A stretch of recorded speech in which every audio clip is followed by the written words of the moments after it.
حضرت سیدنا امیر المومنین فاروق اعظم عمر ابن خطاب رضی اللہ تعالیٰ عنہ ممبر پر خطبہ ارشاد فرمانے کے لیے کھڑے ہوئے. ایک صحابی کھڑے ہو گئے رضی اللہ تعالیٰ عنہ. انہوں نے کہا ہے عمر فاروق رضی اللہ تعالیٰ عنہ ہم آپ کی بات نہیں سنیں گے, امیر المومنین خلیفہ ہیں.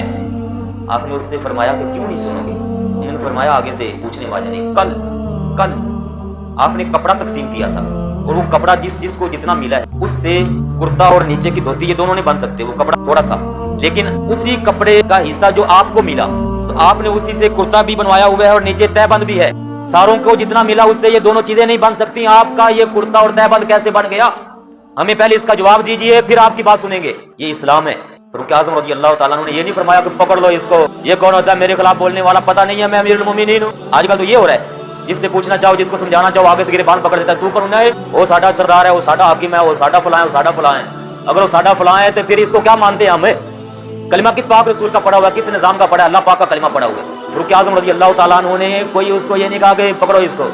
آپ نے فرمایا تم بالکل صحیح بات کر رہے ہو, تمہارے اس سوال کا جواب میرا بیٹا حضرت عبداللہ ابن عمر رضی اللہ تعالیٰ عنہ دے گا. حضرت عبداللہ رضی اللہ عنہ بیٹے کھڑے ہوئے, انہوں نے کہا جی بالکل سوال ٹھیک ہے, کرتا اور نیچے والا تہ بند دونوں نہیں بن سکتے تھے, لیکن جو کپڑا مجھے ملا تھا, بیٹے کو ملا تھا, تو میں نے اپنے ابا جان کو وہ کپڑا بطور گفٹ پیش کیا. میں نے کہا ابا جان نہ ہی تو پورا کرتا اور تہ بند بن سکتا ہے میرا اور نہ ہی آپ کا, لہٰذا جو مجھے میرے حصے میں کپڑا آیا تھا وہ آپ قبول فرما کے آپ اس کا تہ بند بنا لیجئے اور جو آپ کو ملا تھا آپ اس کا کرتا بنا لیجئے. تو دو کپڑے ملا کر اس طریقے سے میں یہ کرتا اور تہ بند بنا کے آیا ہوا. ساری بری عدالت کے اندر لوگوں کے مجمع کے سامنے وہ سوال کا جواب دے رہے ہیں اور اعتراض ہے نہیں کر رہے. یہ اسلام ہے. جس پاک نبی کریم علیہ السلام کا ہم نے کلمہ پڑھا ہے ان کے ماننے والے یہ ہیں سیدنا فاروق اعظم رضی اللہ تعالیٰ عنہ.